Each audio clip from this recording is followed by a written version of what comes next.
The blood hit the floor before the gurney did. A man came through the ambulance bay doors at 3:42 in the morning. Not walking, not breathing right, not anything a person should be at that hour. And every monitor in Trauma Bay 2 started screaming at once. 41 years old, construction fall, 6 floors, and the paramedics were already shaking their heads in that quiet way that means they've done everything they can do and the rest is someone else's problem now. Madison Reed was already gloved. She'd been at the counter charting when the radio crackled, and something in the static, something in the pitch of the dispatcher's voice, made her set down her pen before the call even finished. She didn't run.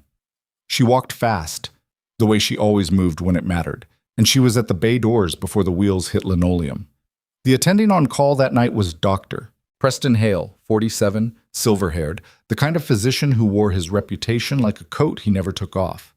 He arrived 40 seconds after Madison, coffee still in hand, and took one look at the patient before turning to the resident beside him. "Get me a chest tube setup, and someone page cardiothoracic."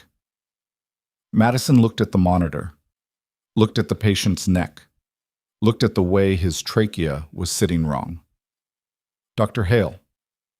Her voice was flat, not urgent, just clear. "Tracheal deviation, left side. This is a tension pneumo."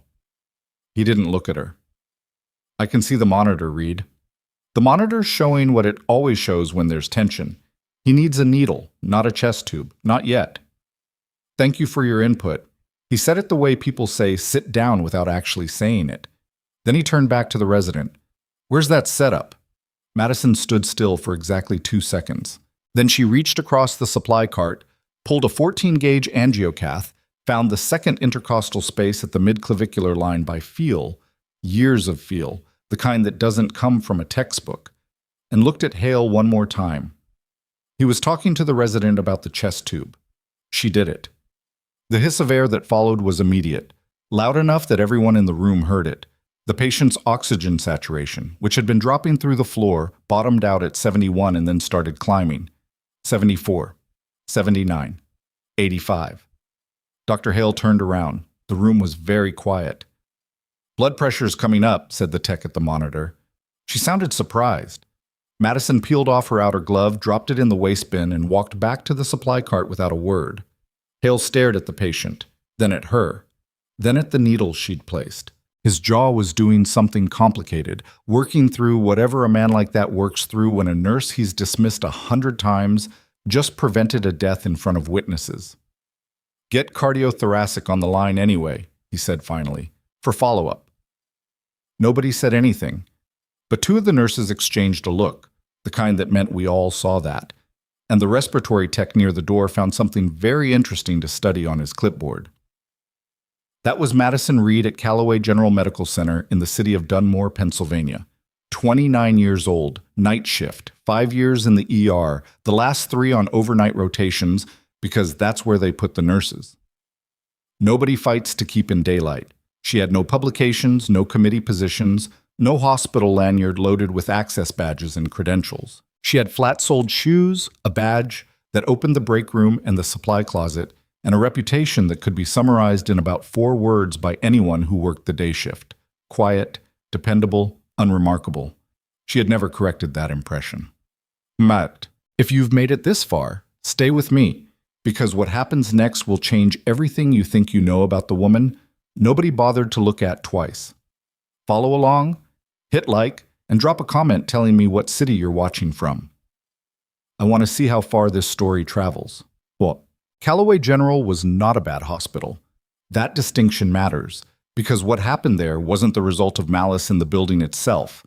It was the result of the slower, quieter kind of institutional rot that sets in when people stop questioning the hierarchy and start mistaking rank for competence. The ER was run, operationally, by a charge nurse supervisor named Gary Tolliver. He was 53, built like a man who'd been athletic once and hadn't fully accepted that time had passed, and he managed the night and swing shifts with the specific energy of someone who'd been passed over for something important and decided the nurses under him would feel it. He had a gift for small cruelties, the kind that don't show up in HR files because they never quite cross a line, assigning Madison the worst patients without the support staff to match. scheduling her for doubles when she'd already done 6 shifts in a row, and then marking her attitude as uncooperative when she asked questions about it, giving her the supply room audit every month, even though it rotated on paper. She did the audits. She did the doubles. She showed up. There was a younger nurse, Cassie Drummond, 24, who had started 8 months ago and already had Tolliver's favor for reasons that were obvious to everyone and discussed by no one. Cassie was loud in the right rooms, laughed at the right jokes, and had a particular talent for standing near difficult procedures she hadn't done the work on and absorbing credit through proximity. She wasn't incompetent, that was the honest truth, but she wasn't what she presented herself as either. What she was, specifically, was the person who told Dr. Hale, the morning after the tension pneumothorax incident, that Madison had gone rogue during a trauma resuscitation. Madison found out through the break room. She usually did.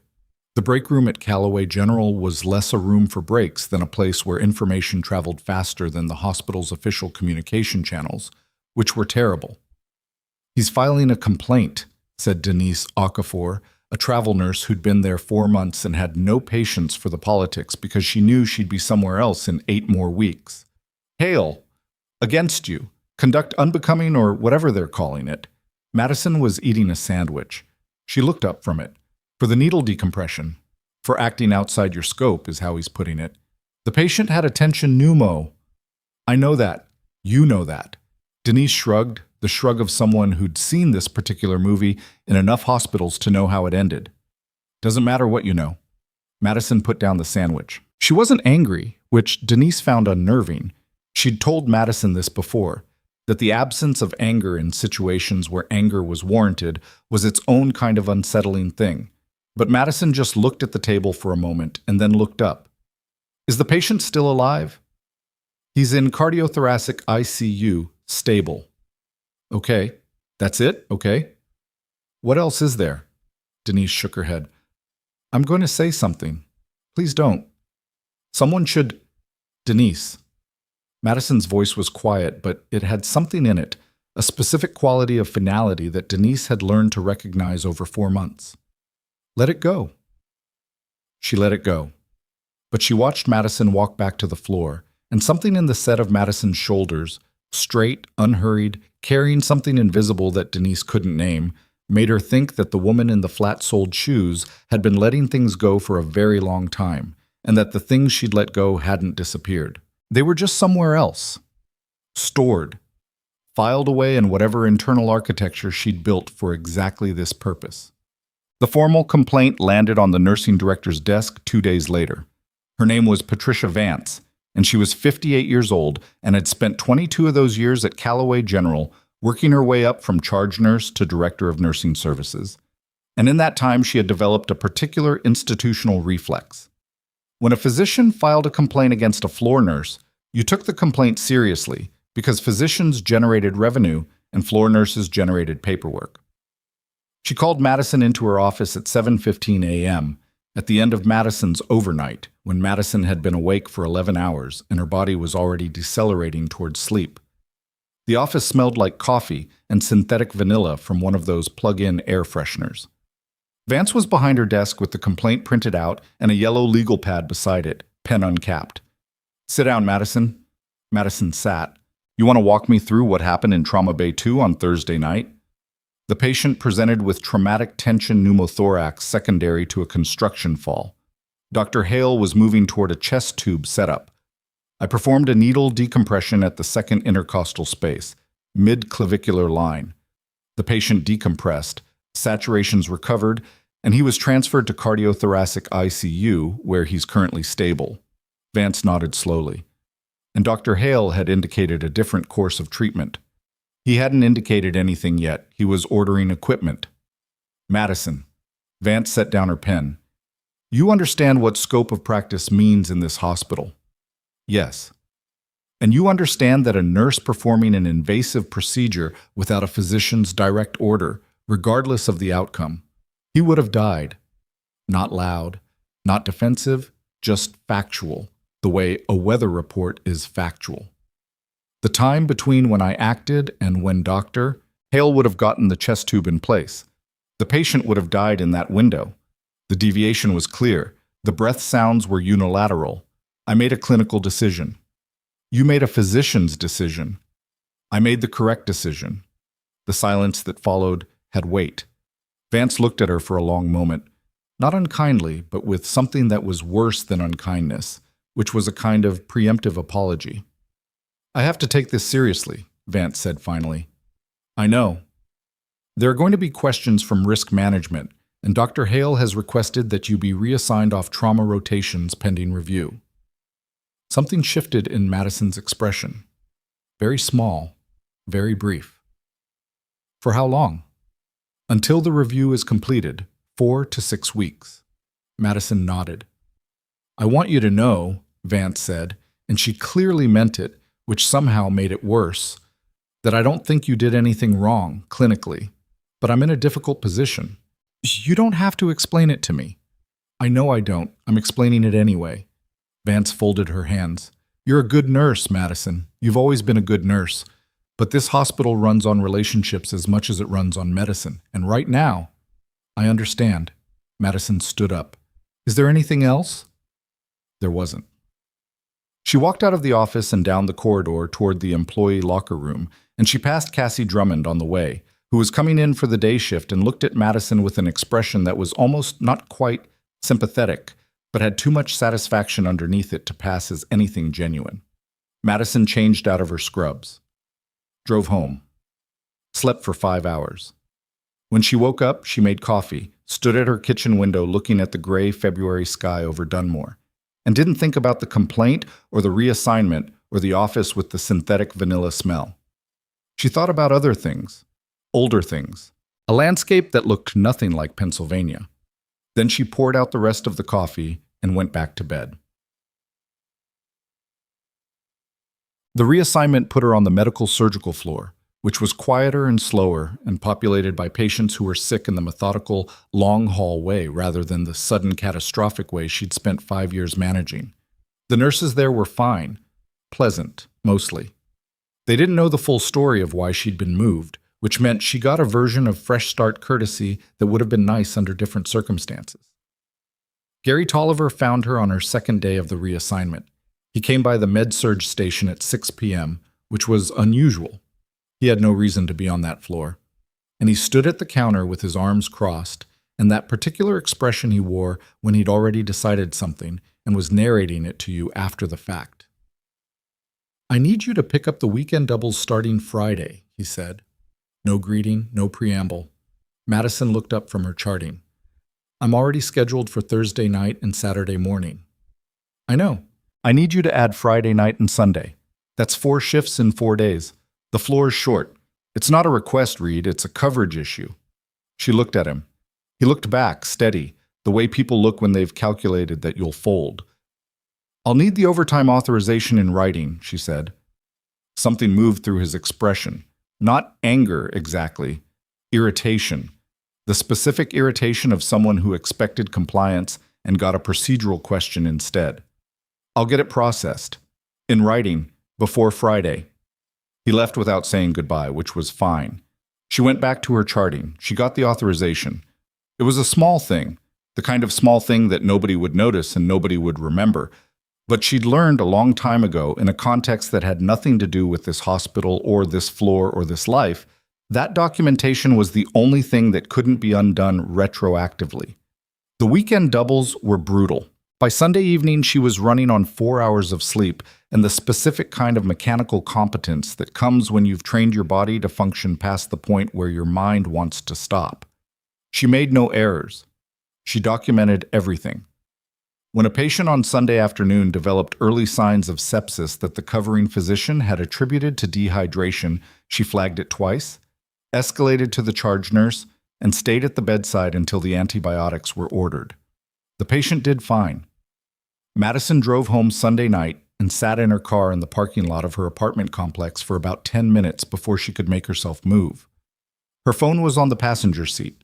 She had 3 texts from a number she'd been ignoring for 2 weeks, not because she didn't know who it was, but because of what the texts meant, which was that someone somewhere was trying to have a conversation she wasn't ready for. She turned the phone face down and went inside. Monday began the way Mondays at Callaway General usually began, which was with a staffing shortage, a supply cart that hadn't been restocked from the weekend, and Gary Tolliver sending a group message about the importance of professional accountability that was clearly directed at no one and everyone simultaneously.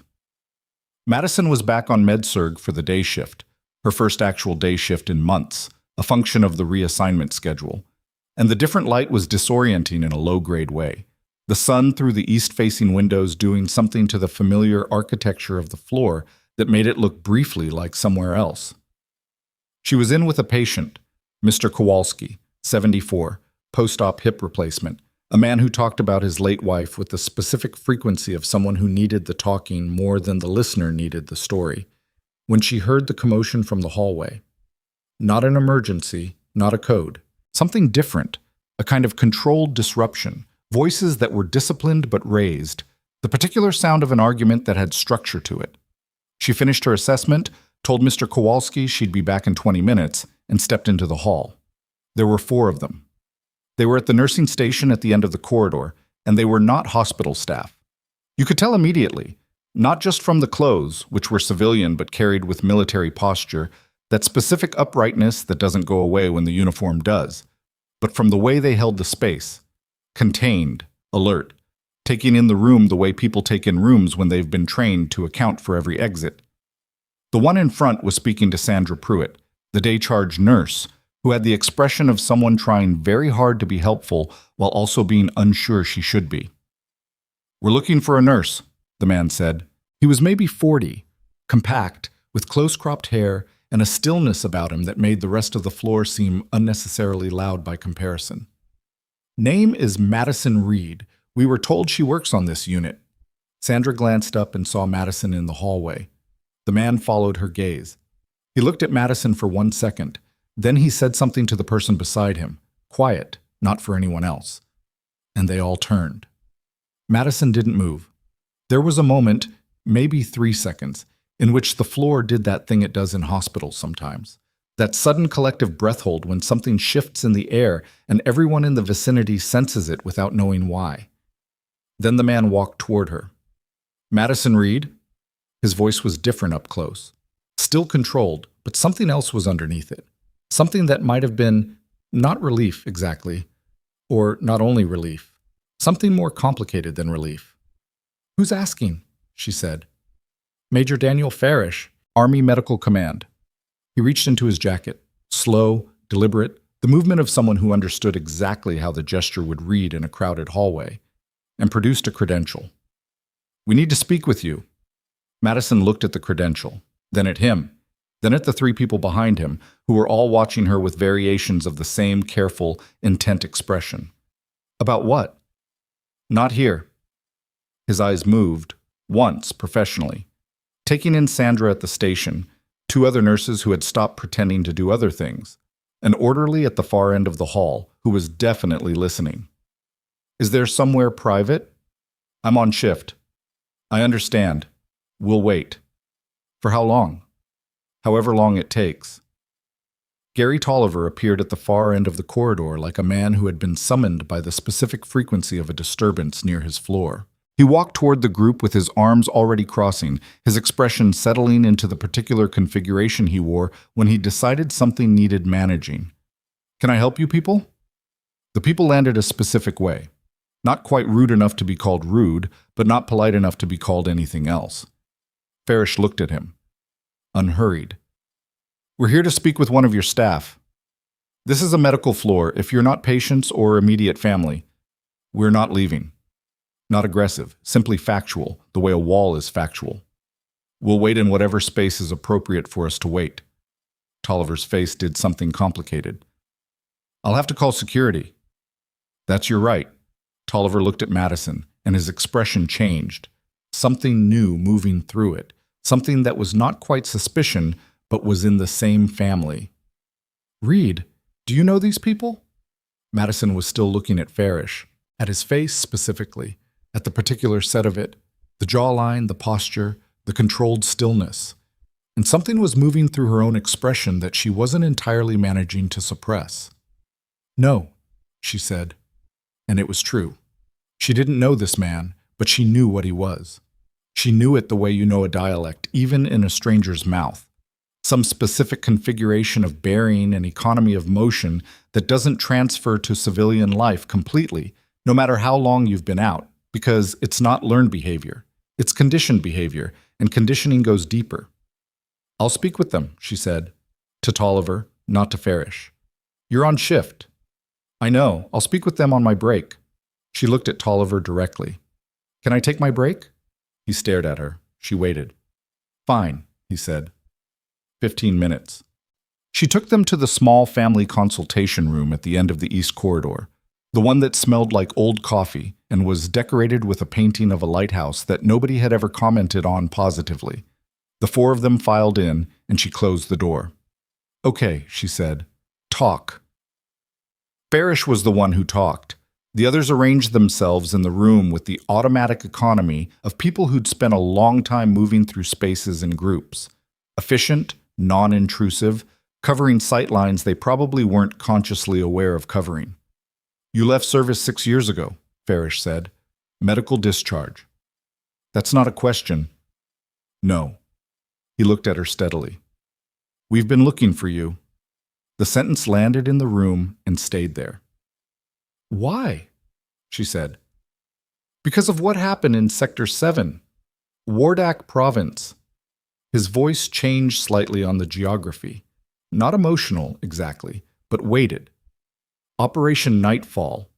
The lighthouse painting was directly in Madison's eyeline. She looked at it for a second. "I don't know what you're referring to," she said. The woman to Farish's left, younger, specialist rank by the way she held herself, set something on the small table between them. Not a file, a single object. Small, worn, OD green, the kind of patch that had been on a uniform long enough to pick up the specific fading that comes from desert sun and washing and time. A combat medic's patch. Madison didn't look at it. Or she looked at it the way you look at something you're trying not to look at, which is a kind of looking. "You served with the 3rd Medical Support Battalion, attached to a special operations element," Farish said. "You were a staff sergeant, combat medic. You had the highest field survival rate in your unit over a 14-month deployment." Silence. "And on March 4th, 17 years after you enlisted, you went into a kill zone in Wardak Province to retrieve casualties after the rest of the element was ordered to extract." Madison's jaw moved, very slightly. "You weren't ordered to go in," Farish continued, and his voice had dropped now, no longer the recitation of facts, but something that was adjacent to personal. "You weren't authorized to go in. The LZ was compromised and command had called the extract. You went back anyway." The woman with the patch was watching Madison's face. "4 times, Farish said. "You went back 4 times." The room was very quiet. Outside in the hallway, Callaway General continued its Monday morning. Monitors beeping, someone's IV pump alarming, a food cart rattling down the linoleum, ordinary life in its ordinary medical shape. None of it came through the door. "The medical discharge," Madison said finally. Her voice was exactly steady. "It was processed." "It was." "Then whatever you're here about, whatever records you're looking at, they're closed." "Some things can't be closed," Farish said. Not dramatically, just carefully. "There are 7 men still alive who disagree with that." And there it was. The sentence that finally did something to her face that she didn't catch in time to stop. Not breaking, exactly. Not anything dramatic. Just the specific, involuntary movement of a person who has been carrying something very heavy for a very long time and has heard the one thing that makes the weight suddenly visible. 7. She'd known about 3 of them. She'd lost track of the others when she left. She had thought, in the specific way you think things you don't actually want to examine too closely, that the others hadn't made it. "Madison," Farish said, and for the first time he used her first name, and it was careful when he did it, like picking something up you're not sure is fragile. "We're not here to create problems for you. We're here because there's something that should have been done 6 years ago and wasn't." Her break was ending. She could feel it the way you feel shifts end. Some internal clock that has nothing to do with watching the time. I have to get back to my patients, she said. We'll wait. You said that already. We mean it. He picked up the patch from the table and held it toward her. Take it. Just so you know, we know. She looked at the patch, at the faded OD green, the symbol worn down but still legible, the specific texture of something that had lived through something real. She didn't take it, but she didn't look away from it either. I'll be done at 7, she said. Then she opened the door and walked back into the Monday morning of Callaway General Medical Center, where Gary Tolliver was already watching the hallway with the expression of a man who had decided this was going to require documentation, and Sandra Pruitt was pretending to chart, and somewhere down the hall, Mr. Kowalski was waiting to talk about his wife. She went to Mr. Kowalski first, but her hands, when she checked his vitals, were not quite as steady as they always were. And outside, in the small family consultation room at the end of the East Corridor, 4 people who had come from somewhere that didn't exist on any organizational chart Madison had ever seen, waited with the patience of people who'd been trained to wait as long as necessary. The patch was still on the table, and in the space between her steady professional face and whatever was underneath it, something that had been dormant for 6 years had just opened its eyes. The rest of the shift passed. The way shifts pass when your mind is in 2 places at once. The body doing its work, the hands finding veins and checking pressures and initiating drip rates with the muscle memory of 5 years, while somewhere behind the eyes something else entirely was running, quiet and relentless, like a program that can't be closed. She checked on Mr. Kowalski. She answered a call light from 412. She caught a medication error on the automated dispensing report, a decimal point in the wrong place on a Coumadin order, and flagged it before it reached the patient, documented it, said nothing about it to the covering physician beyond what was necessary. She ate half a granola bar standing at the medication cart at 2 p.m. because there wasn't time for anything else. She did not go back to the family consultation room. At 4:30, Sandra Pruitt found her in the med room. They're still here. Sandra said it carefully, the way you say things to someone you're trying not to startle. The 4 of them. They've been in that room the whole shift. They ordered nothing from the cafeteria. They haven't complained. They haven't asked for anything. They're just sitting there. I know. Do you want me to call security? No. Sandra waited, clearly hoping for more. Madison capped a syringe and placed it in the tray. I'll handle it at 7, she said. Gary's already filed something with administration. He said uncleared visitors on a clinical floor is a liability issue. He's not wrong. Madison. Sandra lowered her voice, which in a hospital means dropping from one kind of professional register to another. Who are they? Madison looked at her. Sandra was 41, had worked this floor for 9 years, and was the kind of charge nurse who kept the unit functional through a combination of genuine competence and the willingness to ask the questions other people avoided. She deserved a real answer. I'll explain when I can, Madison said. Not right now. Sandra nodded slowly, reading whatever was in Madison's face. Okay, she said, which meant I'll hold Tolliver off as long as I can, which was the thing Madison actually needed. She finished her shift at 7:04, 4 minutes late because a patient in 408 had a BP spike at 6:55, and she stayed until the number stabilized and the on-call was at the bedside, because that's what you did regardless of whether your shift was technically over. She went to the consultation room. All 4 of them were still there. The room smelled like recycled air and the faint, inescapable hospital undercurrent of antiseptic.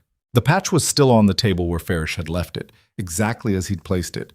He hadn't moved it, hadn't touched it, had clearly made a deliberate choice to leave it exactly where it was. 7 people, she said, instead of a greeting, closing the door behind her. Farish stood. 7. You said 7 earlier. I knew about 3. Specialist Marcus Webb. He was unconscious when you carried him out. He's been looking for you for 4 years. Farish's voice was even. He was reading her face the way people read faces when they've been trained to, cataloging what he saw without being obvious about the cataloging. The others have been more patient or less willing to talk about what happened. She sat down across from him. The chair was uncomfortable, the cheap institutional kind with arms that were too narrow, and she sat in it the way she sat in most things, straight, not rigid, the posture of someone who'd spent enough time uncomfortable to stop noticing it. "What do you actually want?" she said. "There's a formal process that was never completed." He reached into a folder. She hadn't noticed the folder. He'd been holding it since she walked in, and slid a document across the table. "After Operation Nightfall, after you were medically separated, a commendation package was submitted. Your CO at the time was Colonel James Brecht. He signed the initial recommendation." She looked at the document, didn't pick it up.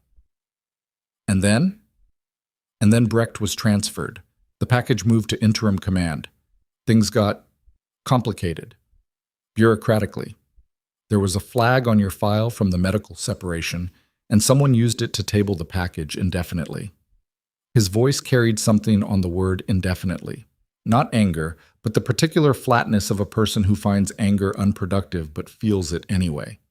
"It should never have happened that way." "But it did. It did. We're trying to correct it." She looked at him across the table. 6 years later." "Yes." "And you drove to Dunmore, Pennsylvania, and walked into a hospital and waited 9 hours in a room with a lighthouse painting to tell me that." "The painting is bad," the younger woman said from the corner, which was the first thing she'd said since the morning, and it was so unexpected that Madison almost smiled. "Specialist Tara Osei," Farish said, nodding toward her. "She's the one who actually found you. For the record, 3 months of dead ends, and she found you." Madison looked at Osei. Osei looked back, direct, not apologetic. "How?" Madison said. "Property records," Osei said. "You changed your name back to your mother's name after you got out, but the nursing license had a prior name cross-reference in the state database. It's a 30-second search if you know it's there." "I didn't know it was there." "Most people don't." Madison was quiet for a moment. Outside the room, the evening shift changeover was happening. She could hear it in the wall, the specific acoustics of a floor transitioning, voices at different pitches, the rattle of a med cart going past. "I'm not looking for recognition," she said, not defensive, just stating something she needed them to understand. "I know," Farish said. "I mean it. I'm not being modest. I'm not performing humility. I genuinely don't want a ceremony, or a package, or whatever you're building toward." "I understand that." He leaned forward slightly. "But there are people alive who need this to be acknowledged. Not for you, for them." He paused. "Webb's been having a hard time, post-discharge, benefits issues, a couple of things I don't need to get into. He has a case pending with the VA. Part of what would help that case is a full accounting of what happened in Wardak, an official one." And there it was, the thing underneath the thing. She looked at the document again. "What kind of case?" she said. "The kind where the system is trying very hard not to pay what it owes," Farish said, and for the first time something in his voice had an edge to it, something real and specific. "He was injured. He has documented service-connected disabilities. And someone in a filing room decided that because the operation was classified and the records are incomplete, the claims are difficult to process." Difficult. That's the word they use. She picked up the document, read it. She was a fast reader, the kind that had been trained by years of reading medical charts in motion, and she went through it in about 90 seconds. It was a statement of record. Her name, the date, the location. A summary of events that was accurate in its facts and deeply insufficient in everything else. The kind of summary that could only have been written by someone who hadn't been there, assembling a sequence of actions from reports and witness accounts and trying to translate the untranslatable into administrative language. She set it back down. "If I sign this, what happens?" "The classification review process moves forward. Webb's case gets a supporting document. The commendation package gets untabled." Farish held her gaze. "That's it. That's all we're asking for right now." She wanted to say yes immediately, which was the thing that made her hesitate. In her experience, the things you wanted to say yes to immediately were the things that needed the most careful thought. "I want to read the full file first," she said. "Fair." "Not tonight. I'm tired." "We're not leaving Dunmore until you have what you need. We'll be at the Marriott on Route 6. She stood up, picked up the patch from the table. It was lighter than she remembered, which wasn't right. Patches didn't lose weight. But things from the past often seemed lighter when you finally held them again because the heaviness had never been in the object. She put it in her scrub's pocket. "I'll call you," she said. She didn't sleep well, which was predictable. She lay in the specific dark of her apartment and let her mind do what it was going to do regardless, which was reconstruct. March 4th. The light in Wardak at 0400 was a particular color. Not dark, not light. That flat gray-purple hour before dawn that sits on everything and makes distances unreliable. She'd been on the extraction element, rear position, covering the withdrawal when the radio traffic shifted. 2 WIA at the second grid point. The medevac couldn't get in. The LZ was compromised, RPG fire from the ridgeline, and command had made the call to pull back and reestablish. She remembered the sound the radio made when command transmitted the extract order. She remembered looking at the ridgeline and then at the grid on her map and doing the math that she shouldn't have done, which was the math that told her 2 men at that position had maybe 4 minutes before the math stopped being math and became something else. She went back. The first time she got Corporal Danny Ruiz out. He was responsive, but his left leg was wrong in a way that many couldn't bear weight, and she got under his arm and moved at a speed she had not since been able to replicate under any circumstances in her post-military life.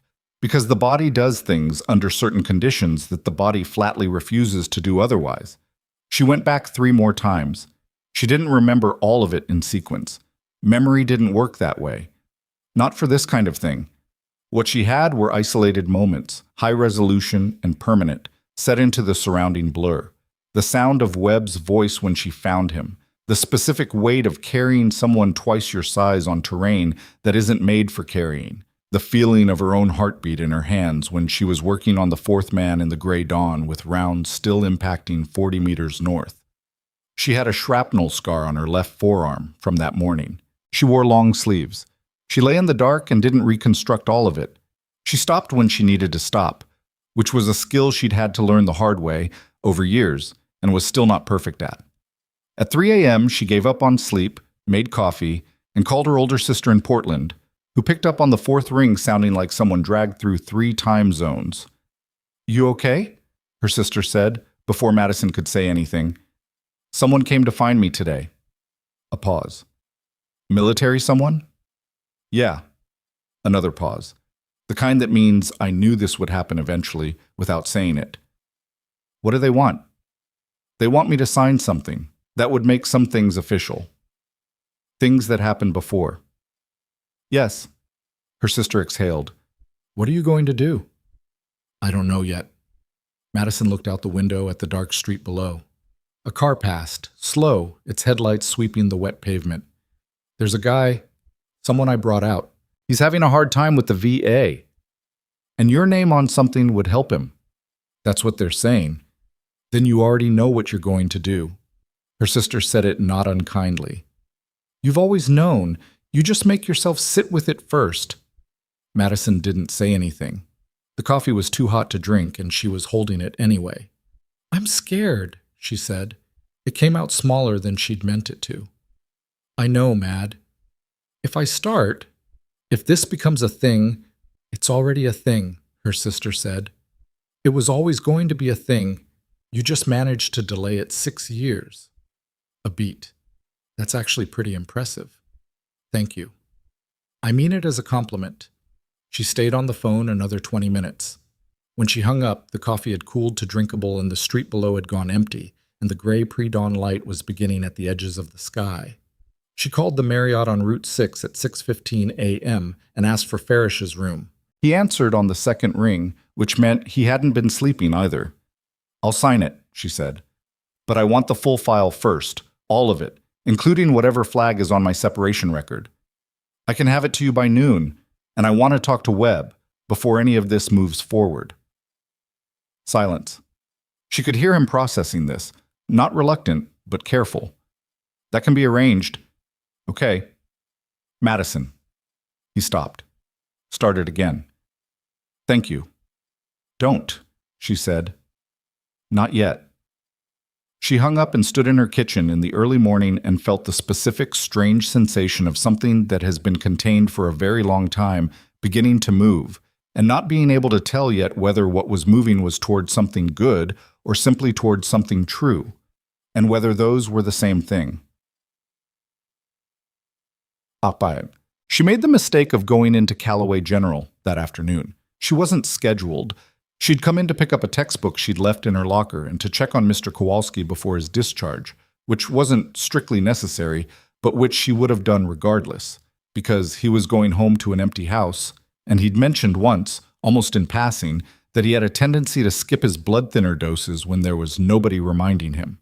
She found him sitting up in bed with his discharge paperwork scattered across the blanket, looking confused in the specific way of someone who understands words individually, but not in the sequence the discharge instructions present them.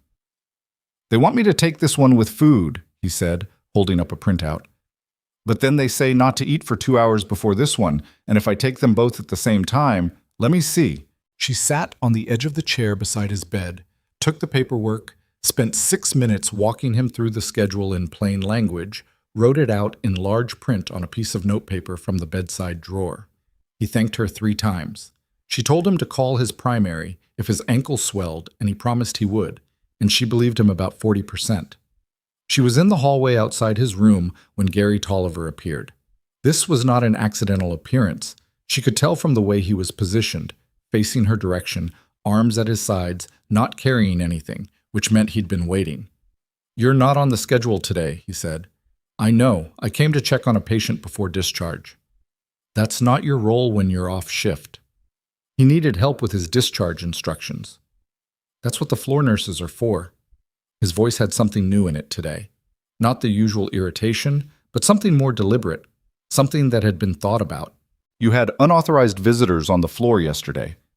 I spoke with them on my break, in the consultation room. They were on the floor for 9 hours, Madison. They were in the consultation room, which is not a clinical area. Administration has questions. Then they can ask me." She met his gaze evenly. "Is there something specific you need from me right now, Gary, or is this just, 'Patricia wants to see you'?"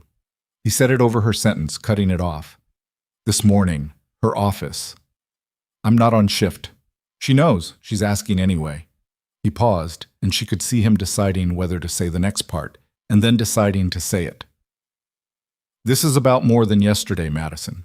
There have been concerns raised about your conduct over the last several weeks, the incident with Hale, the med-surg reassignment, and now whatever was happening with those 4 people. What concerns? Professional judgment. Whether your approach is compatible with this unit's culture." She looked at him. He held the look, which she gave him credit for. Most people didn't hold it. "I need to hear that from Patricia," she said. "Fine." He stepped back, making room for her to pass. "You know where her office is?" She did. Patricia Vance looked tired. Not the tired of a long shift. The tired of someone who had spent the night being talked to by people above her in a hierarchy and had arrived at a position she wasn't comfortable with, but had been boxed into accepting. "Close the door," she said when Madison came in. Madison closed it, sat.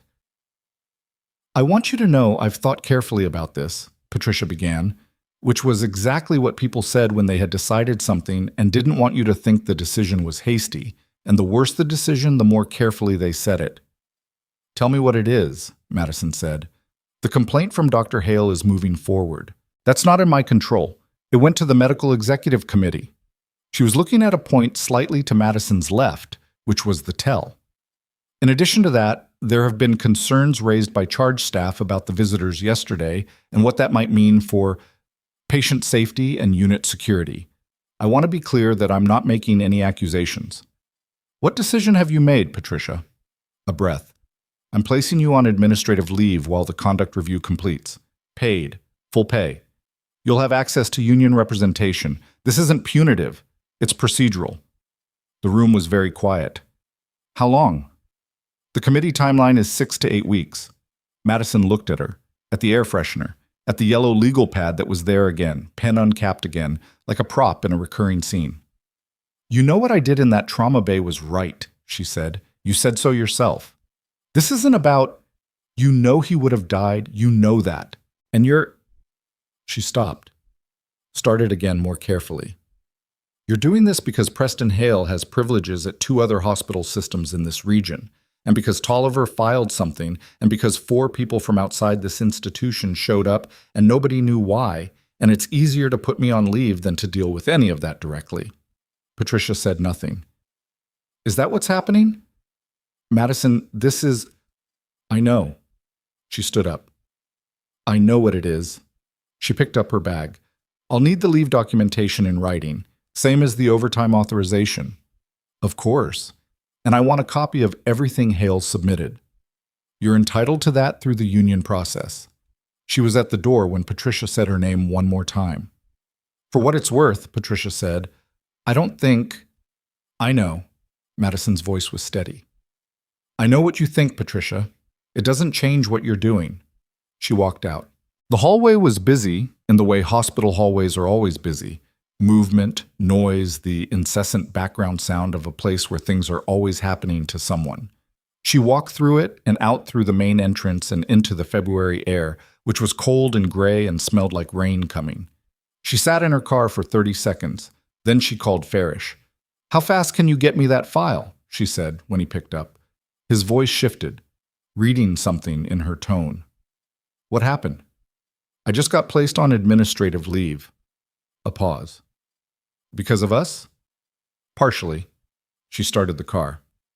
Get me the file, and set up the call with Webb. Today, if you can. Today.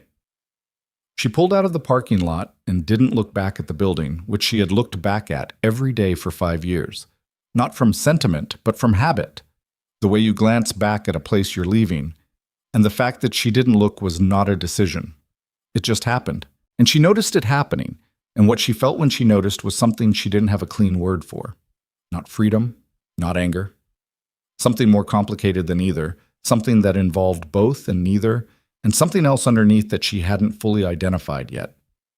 The file arrived at 12:47 p.m. via encrypted email to an address Osei had set up for the purpose. She opened it at her kitchen table. It was 340 pages. She made a second pot of coffee, found the highlighter she kept in the junk drawer, and started at the beginning. She read for 4 hours. Most of it she already knew, or knew the shape of. Her own service record, the deployment orders, the medical separation documentation. But there were sections she hadn't seen.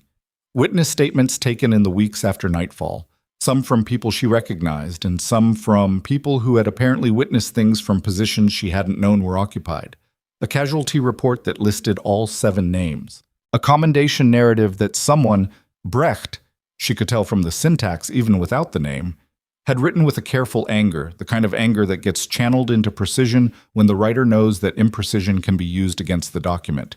And then, 70 pages in, she found the flag. It was a single form. 1 page. Filed 8 days after her medical separation by a major whose name she didn't recognize, in a department that processed personnel records. The basis for the flag was listed as failure to comply with Direct Order, Wardeck Province, March 4th. That was it. That was the thing that had sat on her record for 6 years. 1 page, 4 words. She stared at it for a long time. Failure to comply. She had gone back 4 times into a kill zone and brought 7 people out alive, and the official record for 6 years had described that as a failure. She put the highlighter down. She was not a person who cried easily, or rather she was a person who had spent enough years in environments where crying carried costs that she'd built the reflex to redirect it. But she sat at her kitchen table in the February afternoon and felt something crack, very slightly, somewhere in the architecture she'd spent 6 years maintaining, and it took her a minute to reassemble it. Then she picked up her phone. Webb's number was in the file. She stared at it, put the phone down, picked it up again. He answered on the 3rd ring. Hello? His voice was cautious. The caution of someone who didn't recognize the number but had learned to pick up anyway, because sometimes the numbers you don't recognize are the ones that matter. Marcus Webb, she said. The pause that followed was the longest pause she'd experienced in a long time. I thought you were dead, he said. His voice was completely different now, cracked open, the caution gone, something raw and disbelieving underneath. I thought... They told me you'd been... I couldn't find any record of you. I know. How... He stopped. She could hear him breathing. Where are you? Pennsylvania. Pennsylvania. Like he was placing it on a map, on some internal geography of improbable things. Are you... He stopped again. Are you okay? It was such a plain question, such a human, unstrategic, non-institutional question, after 340 pages of documentation and 6 years of administrative silence. I'm working on it, she said. He laughed. It was a short, wet sound, not entirely controlled, and she recognized it. The specific laugh of someone holding something they've been holding too long who has just been given half a second of relief. Farish found you, he said. Yeah. Good. That's... Another pause. There's a lot I need to say to you. I know, I read the file. Not all of it. There's a section... He stopped. His voice went different again. Lower. More careful. There's something that happened after nightfall. That isn't in whatever Farish gave you. Something I found out from Brecht about 2 years ago. She went still. What kind of something? He hesitated. She could hear it. The specific hesitation of someone who has been sitting on information and is trying to calculate the right moment to release it. Not over the phone, he said finally. I'm in Pittsburgh. I can be in Dunmore in 3 hours. 3 hours. She looked at the 340-page file spread across her kitchen table, at the highlighted flag form, at the cold second pot of coffee she hadn't touched. Come then, she said. She hung up and sat in the silence of her apartment and thought about what he'd said. Something that isn't in whatever Farish gave you. Farish had given her 340 pages. He'd called it the full file. He'd said, specifically, all of it. And Webb, who had been looking for her for 4 years and had apparently been talking to Colonel Brecht and had information that wasn't in 340 pages of documentation, was 3 hours away and coming. She went to the window. The rain that had been threatening all day had arrived, soft and persistent, darkening the pavement below. She watched it for a while and thought about what gets left out of official records and why, and whether Farish not knowing something was the same as Farish not telling her something, and what the difference meant. Her phone buzzed, a text from a number she didn't have saved. She opened it. 4 words. No signature. Don't sign anything yet. She stared at the text for a long time. Don't sign anything yet. No name. No explanation. The number had a Pittsburgh area code, which could have been coincidence and almost certainly wasn't. She took a screenshot, noted the time, 4:23 p.m., and set the phone face up on the table where she could see it. Then she called Farish. Someone just texted me, she said when he picked up. Told me not to sign anything. Pittsburgh number. You want to tell me what that means? The pause was short, but it was there. Can you send me the number? Already did. Who is it? I don't know yet. Farish. Madison, I genuinely don't... Webb's coming here. He told me there's something that isn't in the file you gave me. Something Brecht told him. She kept her voice level. You said you were giving me everything. Another pause, longer. She heard him exhale. Not dramatically, just the sound of a person recalibrating. There are things in the classified annex I wasn't cleared to include in what I sent you. I told you the file was complete. I should have said it was complete within my authorization level. I apologize for the ambiguity. What's in the annex? I don't know the specifics. But you know there is one. Yes. She looked at the rain on the window.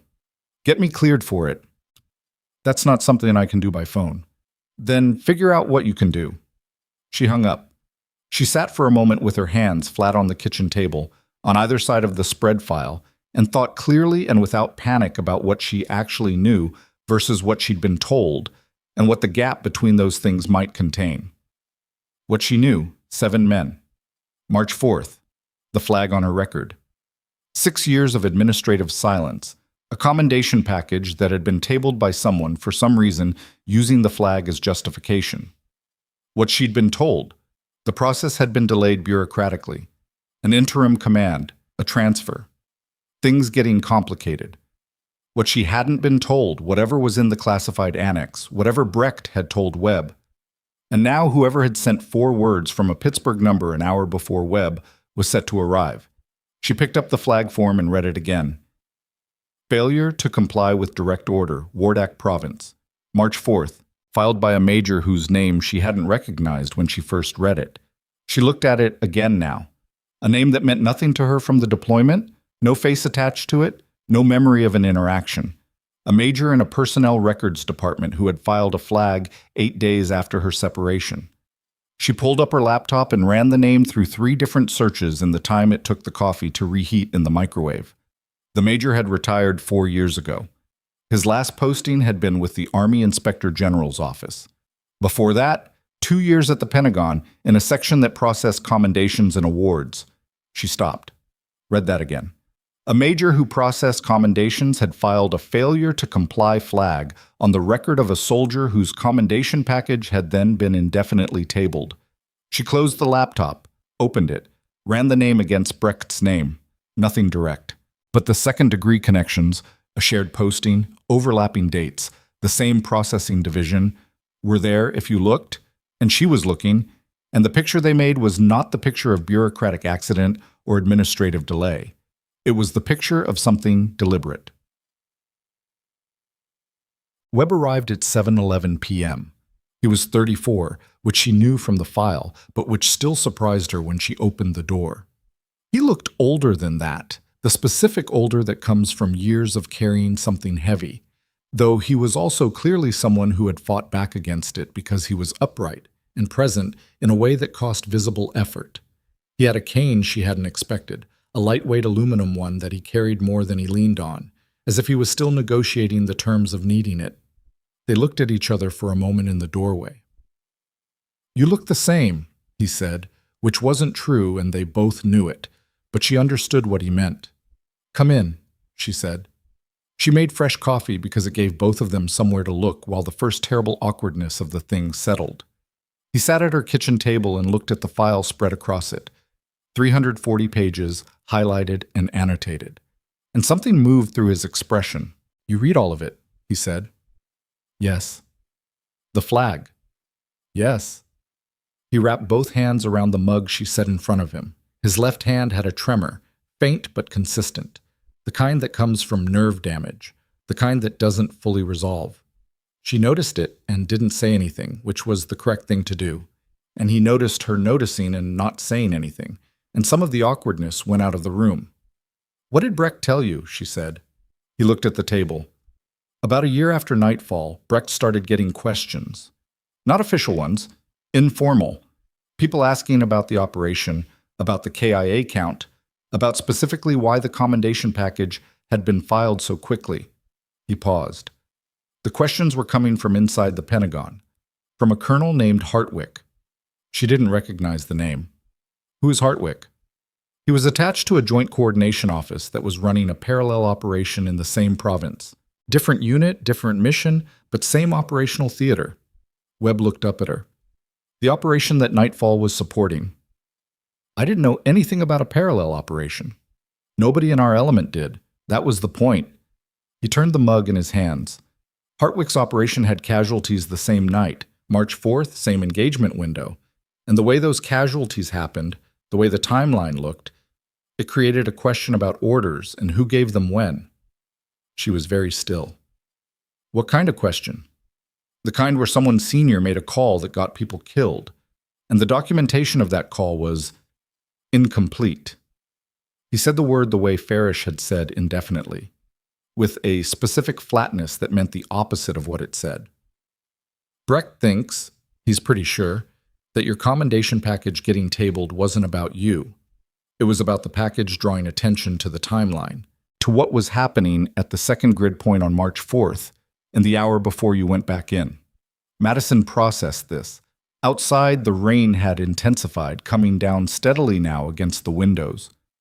Someone suppressed my package to protect their own record, she said. Brecht thinks so. He can't prove it. But the major who filed the flag, Webb nodded toward the form she'd flagged in the file. Brecht knows him. They served together. And Brecht says that man would not have filed that flag on his own initiative. He was told to. That's Brecht's read. She stood up, walked to the window, stood with her back to Webb for a moment, looking at the wet street below. Don't sign anything yet.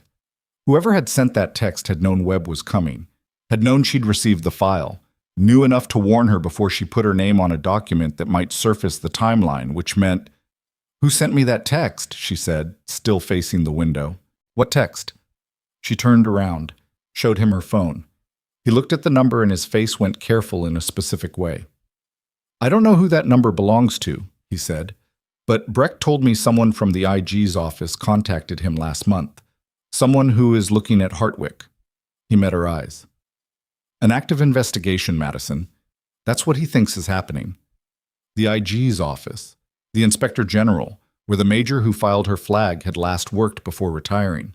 She sat back down. "If there's an active investigation," she said slowly, "and I sign Farish's document, you become a witness of record in an active case before anyone's told you that's what you are." Webb said it quietly.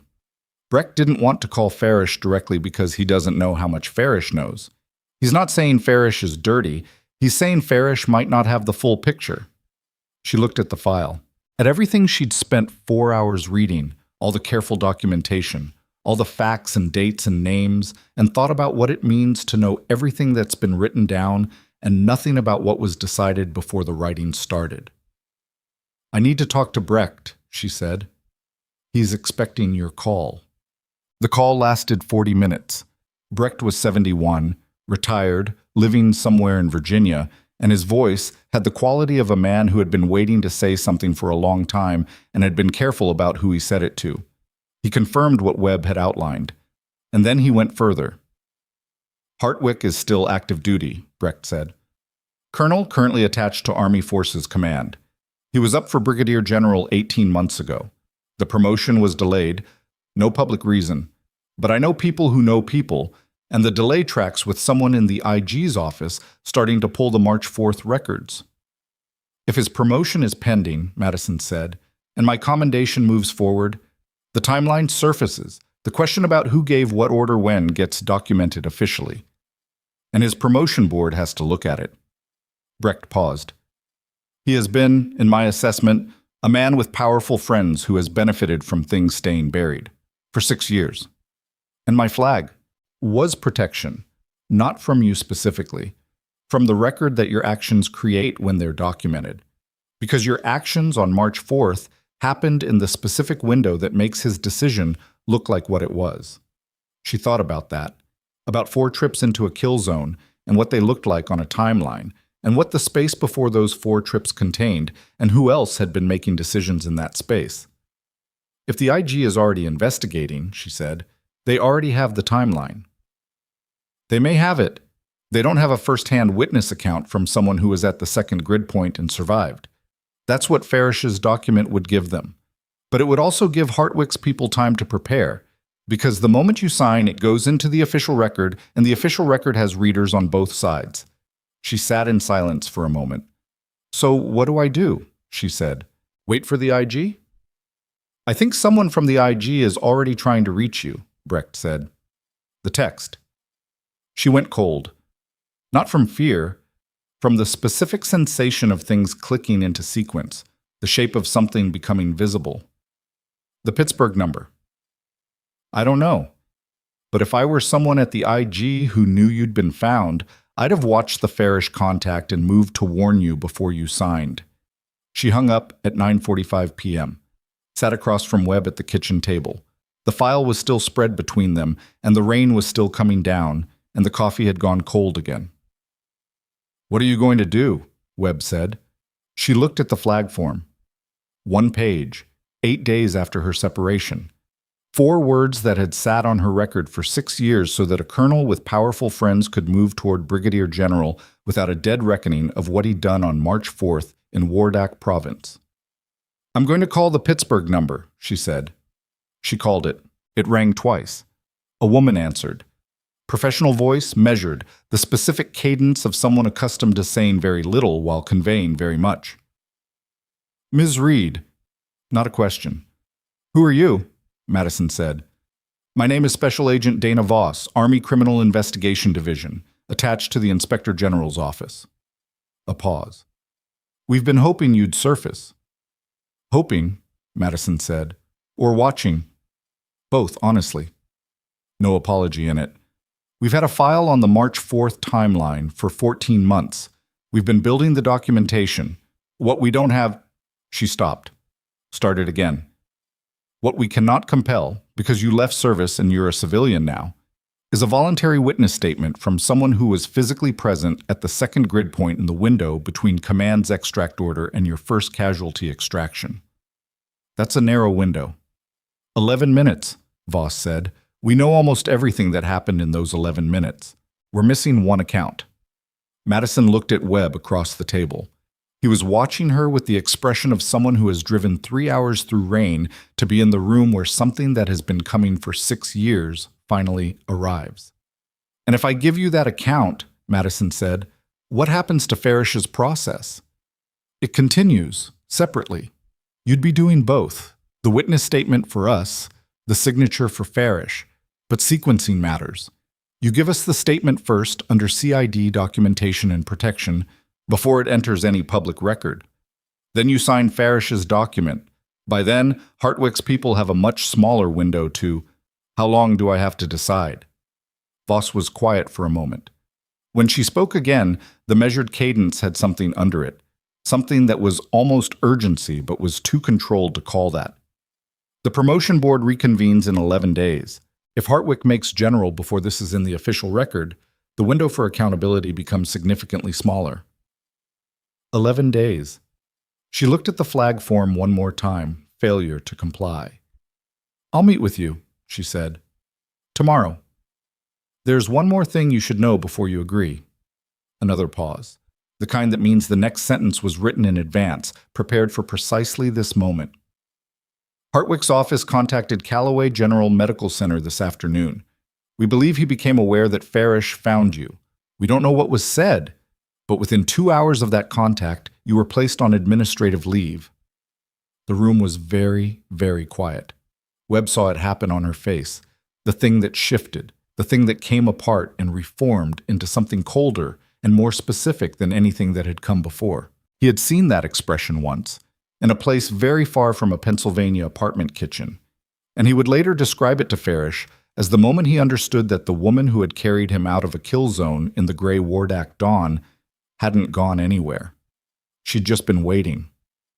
"Tell me where to meet you," Madison said. The meeting was in Pittsburgh, a federal building on Liberty Avenue, 7th floor, a conference room that smelled like new carpet and old decisions. Voss was already there when Madison arrived at 8 a.m.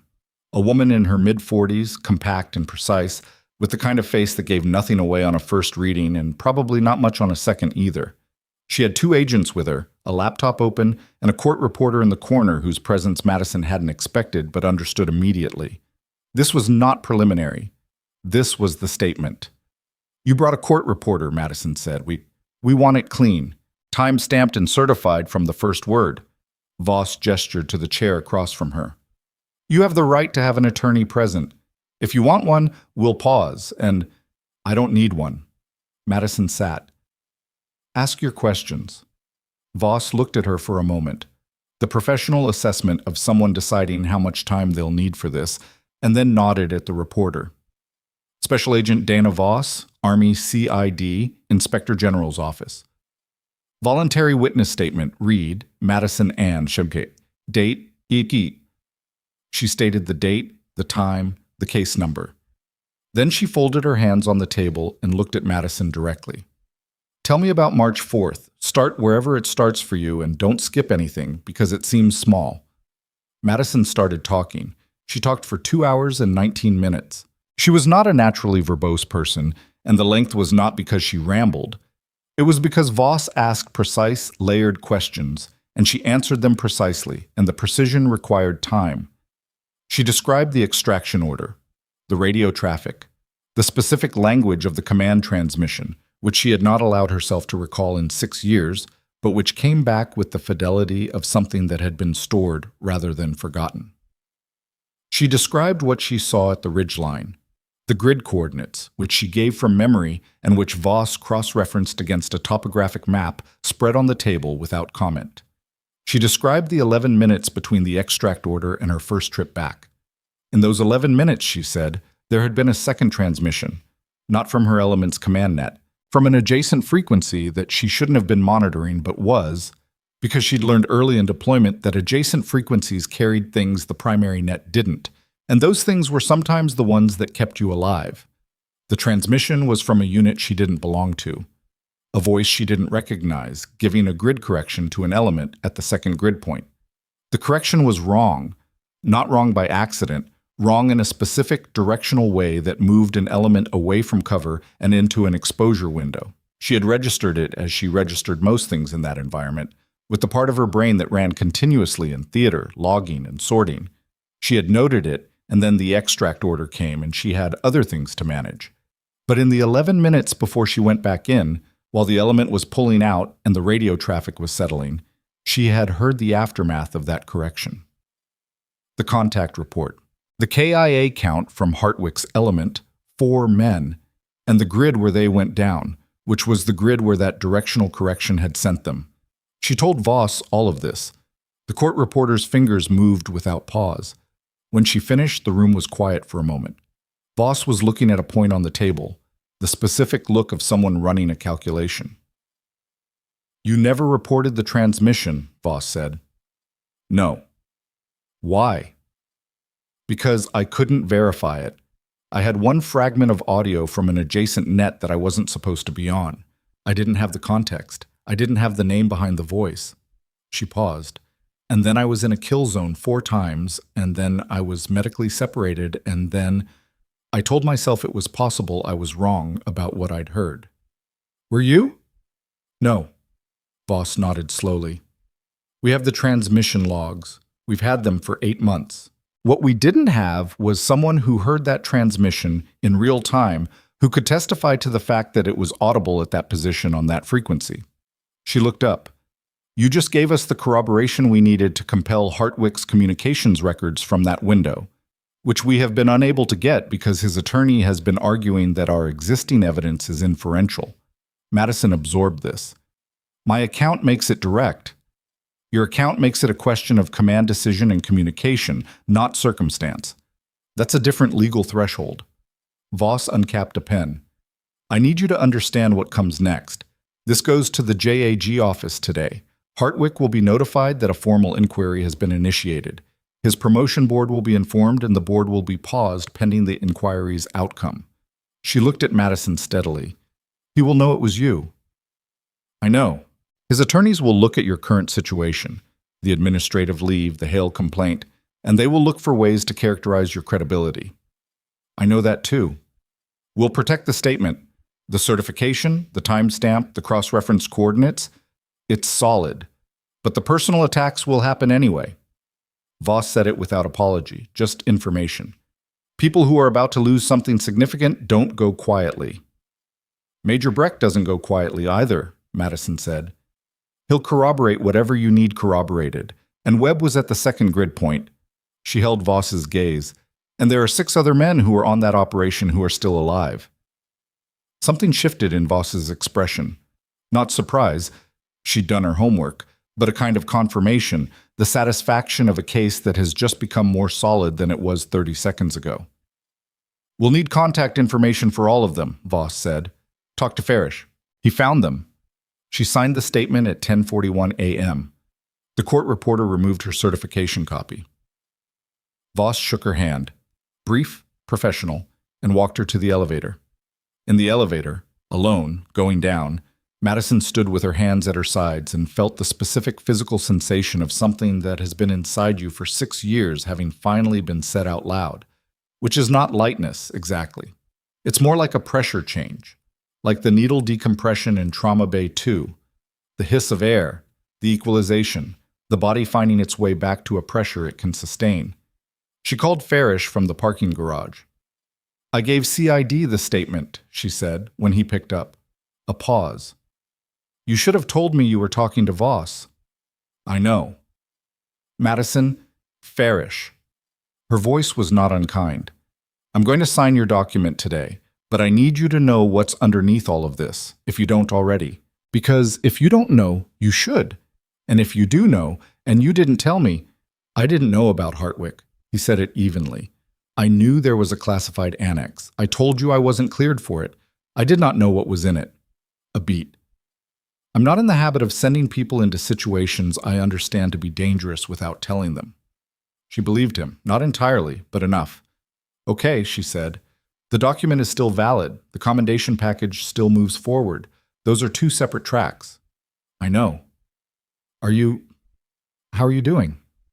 It was the second time in 2 days someone had asked her that in a way that meant something. First Webb, now Farish.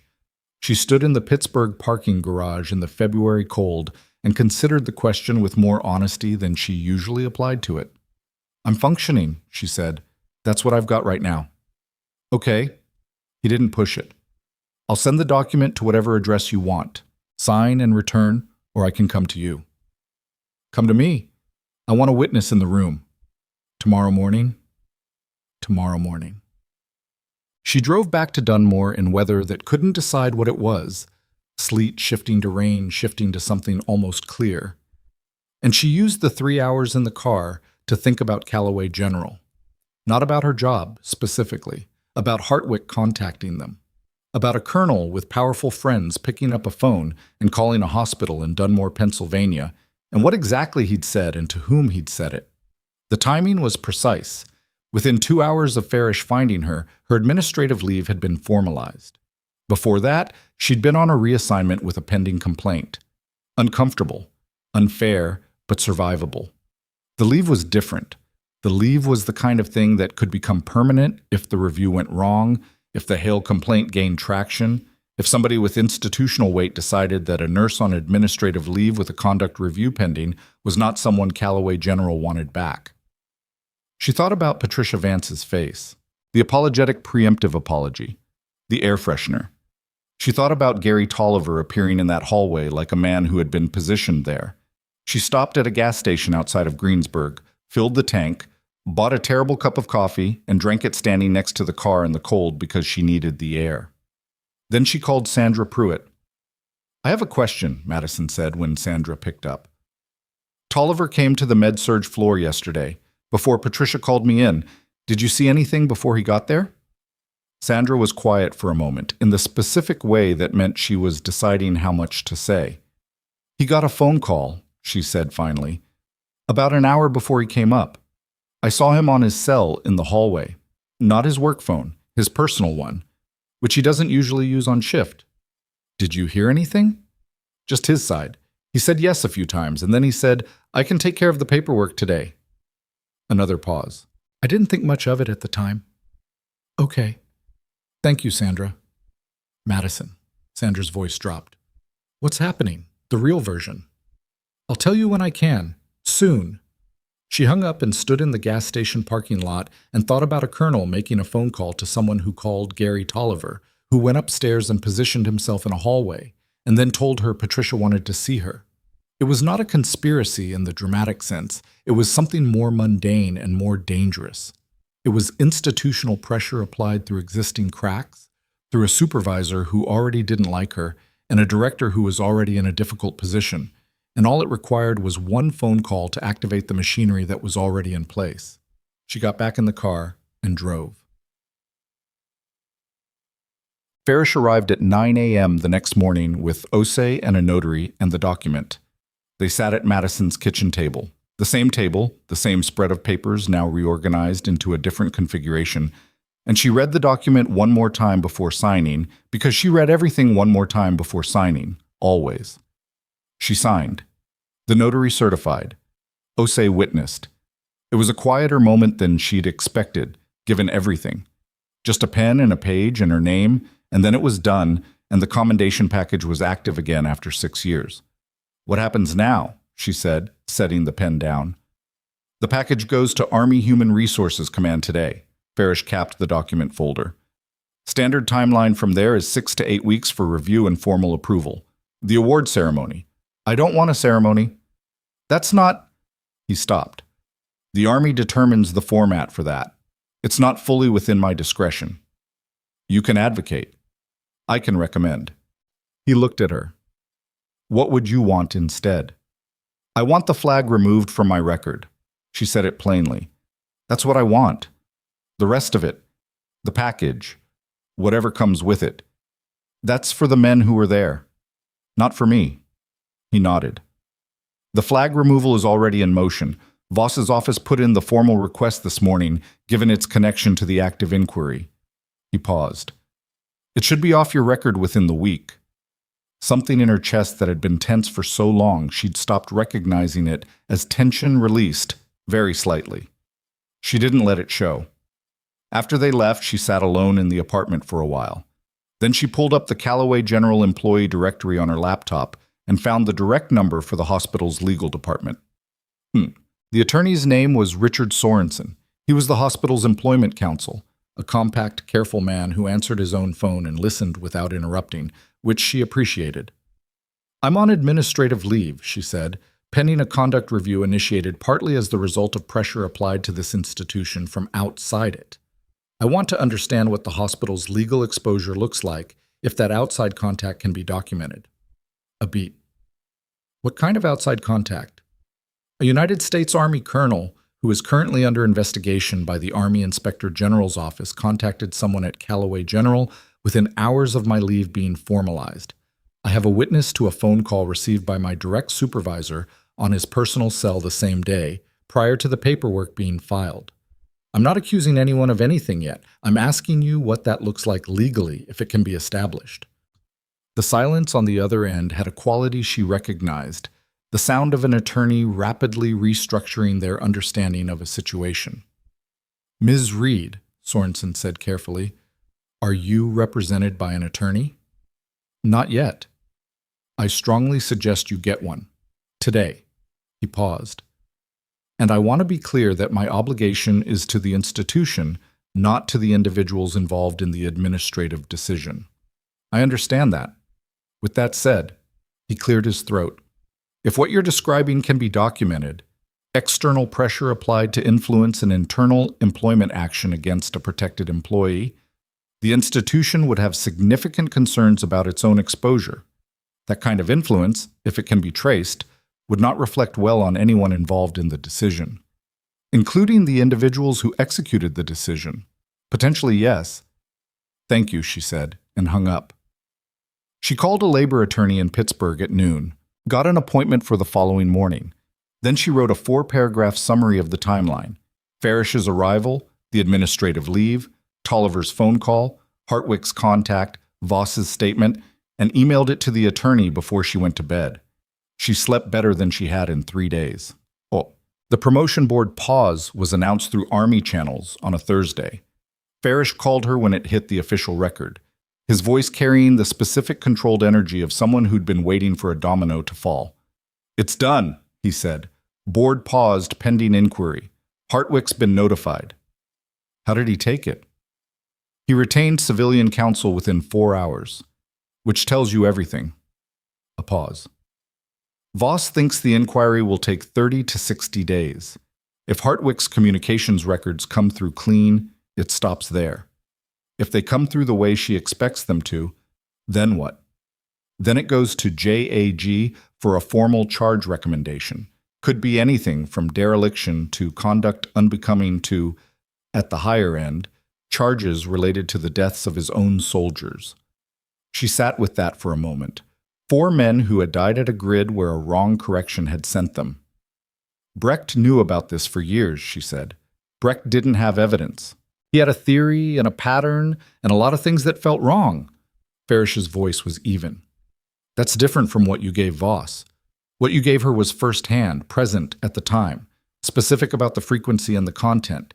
That's the piece that moves everything else." She thought about the 11 minutes, about being at the extraction point and hearing something on an adjacent frequency and registering it, and then going back into the kill zone and pulling people out and spending 6 years telling herself she might have been wrong about what she'd heard. She hadn't been wrong. She'd known she hadn't been wrong.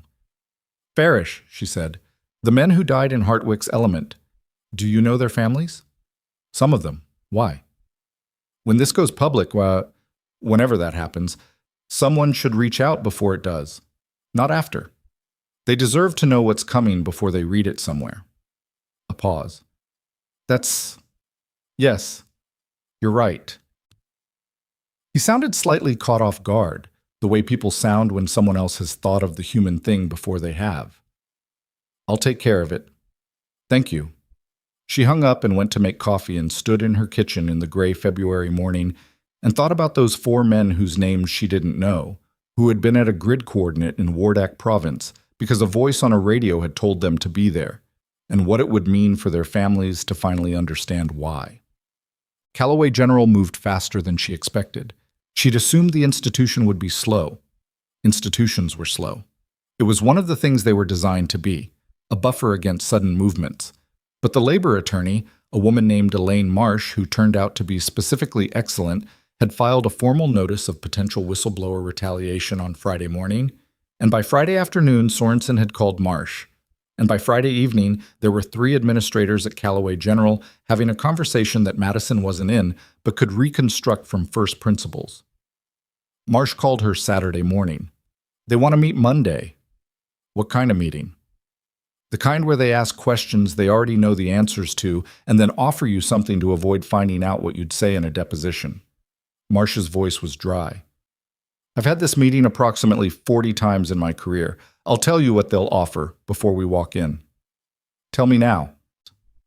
Full reinstatement, back pay for the leave period, likely a formal apology from administration, possibly in writing, possible reassignment of your supervisor if you request it, because they'll have figured out by now that Tolliver is the part of this that's most exposed. A pause. And they'll ask you to sign something saying this is resolved. I won't sign that. I know, neither would I. Marsh sounded like she was smiling. But we'll go and we'll listen and we'll let them see that you're prepared. That's usually enough.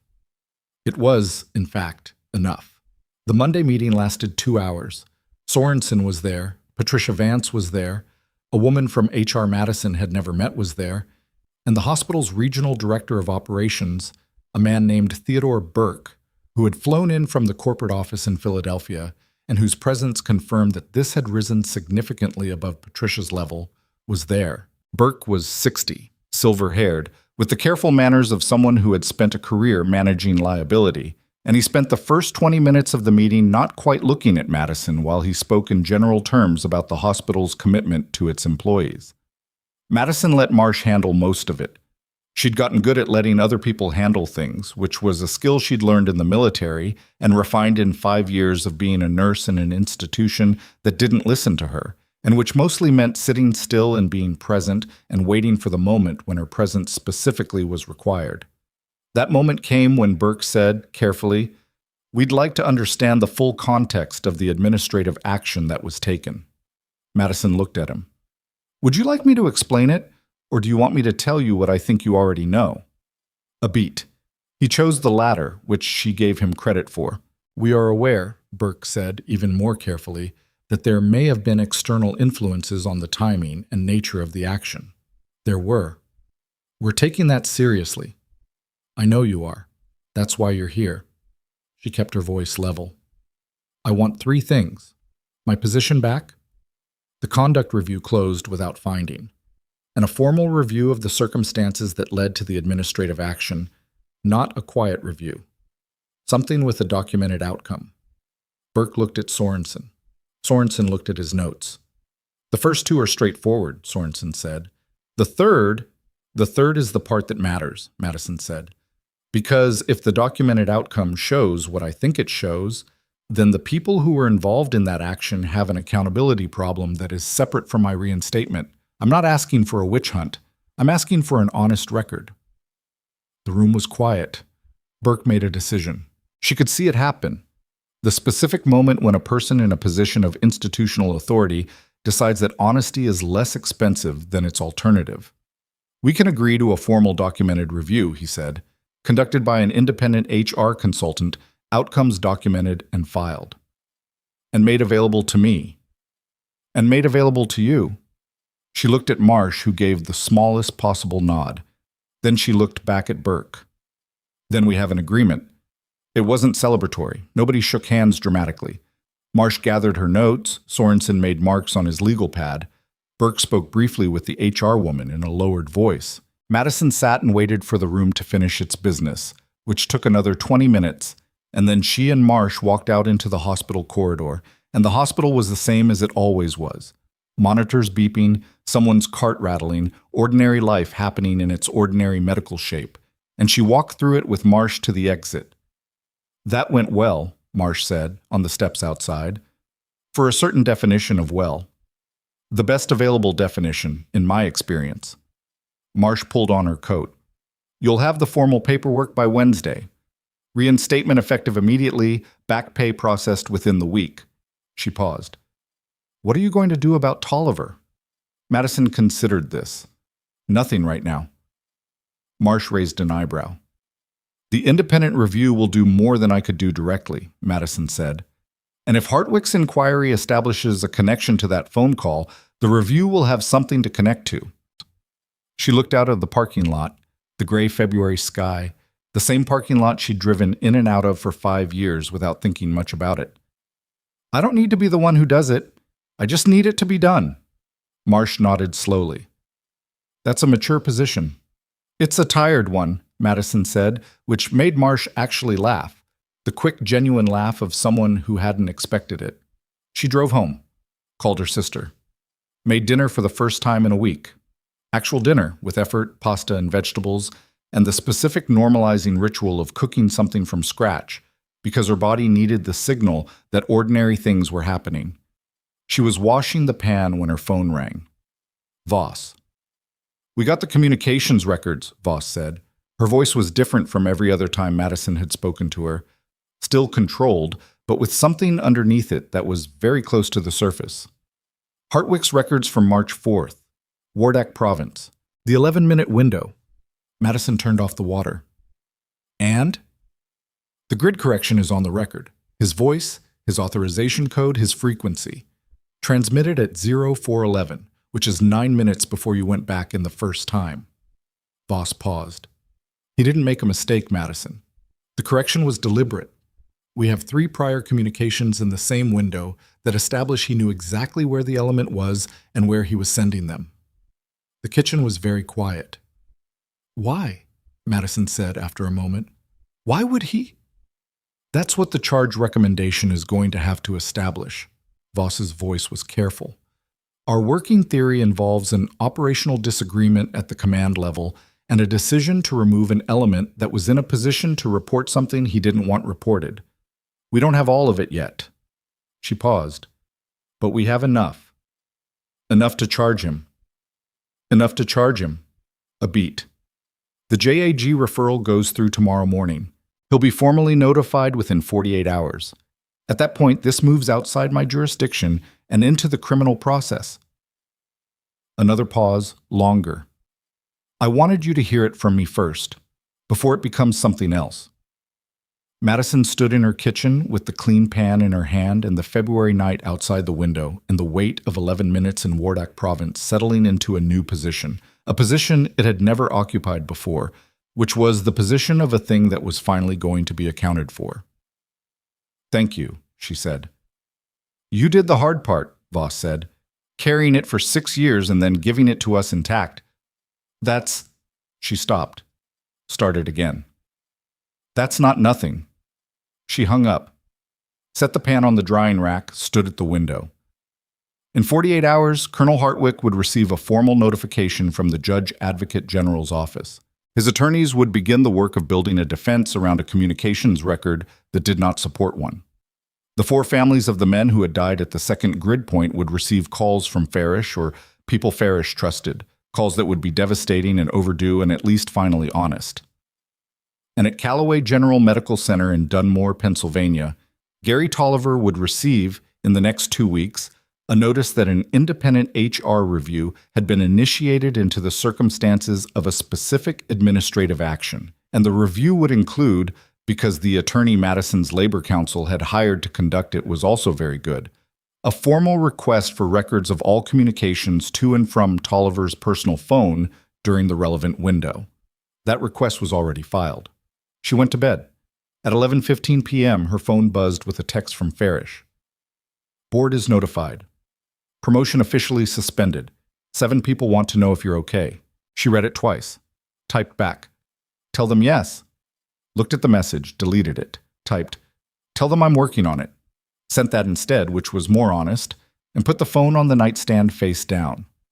She lay in the dark and listened to the building settle and thought about what it means to carry something for 6 years in the specific way she'd carried this, not telling anyone, not claiming anything, not asking for the weight to be acknowledged, and whether the weight being lifted was the same thing as being free of it, or whether those were two separate processes that happened on different timelines. She thought about 7 men, about what they looked like when she left them, and what they looked like when Farish had described them, damaged in some ways, intact in others, carrying their own things, living their lives. Webb with his cane and his VA case. The others she hadn't met yet, but would. She thought about a 29-year-old nurse at a hospital in Pennsylvania who had spent 5 years being the person nobody looked at twice, and whether that had been a choice or a consequence or both. And what it meant that the thing she'd spent 6 years hiding had turned out to be the thing she couldn't actually hide. Not because someone had dug it up, but because it existed in other people's bodies, in the specific fact of their survival. She was almost asleep when the phone buzzed again. Unknown number, different from Voss's. Not Pittsburgh. She picked it up. A text. 2 words and an attachment. Read this. The attachment was a document. She opened it. It was a memo. Army letterhead, dated 11 months ago. She read the header, read the subject line, and then read the first paragraph and sat up in bed. The memo was not about Hartwick. It was about her medical separation, about the specific circumstances of the medical board that had reviewed her case after nightfall. The board that had found her unfit for continued service due to, she still remembered the language because some language stays, psychological sequelae inconsistent with continued operational effectiveness.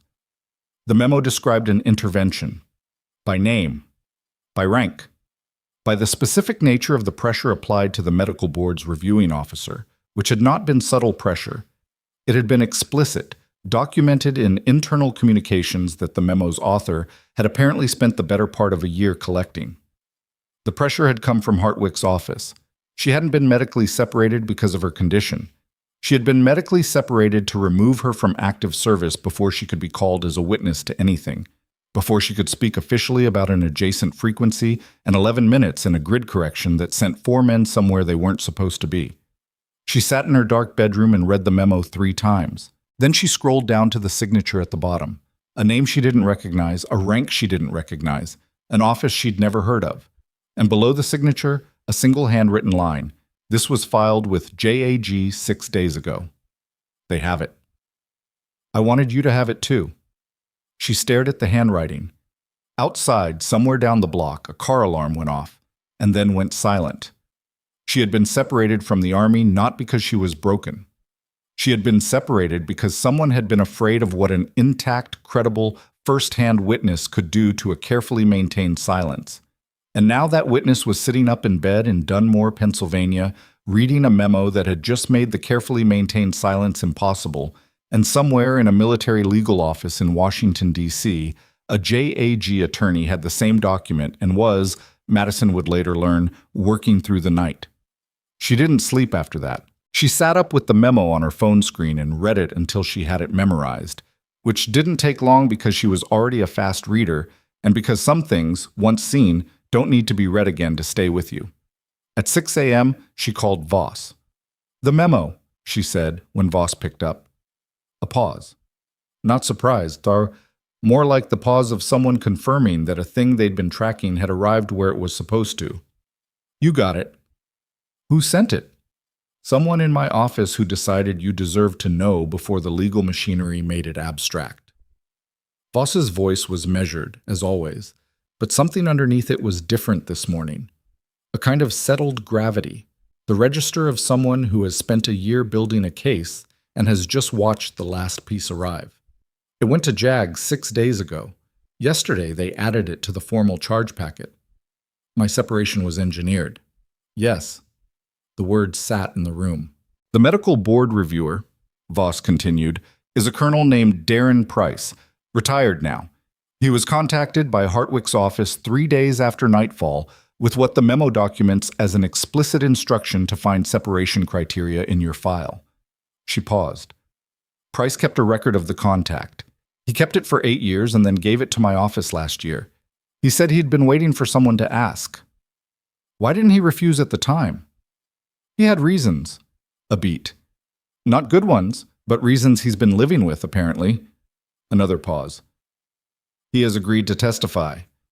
Madison looked at the wall of her bedroom. The early light was coming through the curtains, and the room was the same room it had always been. Same dimensions, same furniture, same view of the same street, but everything in it was sitting differently. The way furniture sits differently when you've moved it and then moved it back. Technically in the original position, but carrying the memory of having been somewhere else. The charge recommendation, she said. What does it include now? 2 counts of conduct unbecoming an officer. 1 count of dereliction of duty in connection with the March 4th transmission, and 1 count of wrongful command influence applied to a military medical separation proceeding. Voss let that land. That last count is not a minor charge. No, Madison said. It isn't. She thanked Voss. Hung up. Made coffee and drank it at the window and watched Dunmore, Pennsylvania become its ordinary weekday self. Cars moving, a school bus stopping, someone walking a dog that didn't want to walk, and thought about what it costs to buy 6 years of silence, what it costs the person who keeps it, and what it costs the person who imposes it, and whether those costs are ever really equivalent. They weren't, she decided. They never were. One person had carried it in their body, in their record, in the flat-soled shoes and the overnight shifts and the 5 years of being the nurse nobody looked at twice. The other person had been moving toward a general's star. She finished the coffee, got dressed, and went back to work. Chat. Her first shift back was a Thursday, day shift, which still disoriented her slightly in the light. She walked through the main entrance of Callaway General at 6:45 a.m., and the woman at the information desk, Rosalie, who had worked that desk for 11 years and knew everyone, looked up and said simply, "Good morning, Madison," in a tone that managed to contain both normalcy and the awareness that normalcy had been earned. "Good morning, Rosalie." She clocked in, put her bag in her locker, checked the board. Sandra Pruitt was the day charge. She came around the station when she saw Madison, didn't say anything elaborate, just put her hand briefly on Madison's arm and squeezed once, which was the correct response, and they both knew it. Gary Tolliver was not there. He hadn't been there for 6 days, as it turned out. The independent HR review had moved with a speed that the institution's usual pace didn't prepare you for. Driven, Madison suspected, by Burke's awareness that delay was its own form of liability. The review had formally established that Tolliver had received an outside communication on his personal phone that preceded his filing of the administrative action by less than 2 hours.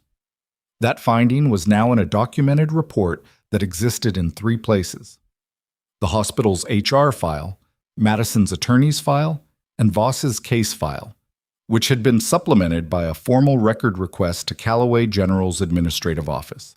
Tolliver had been placed on his own administrative leave pending a separate review.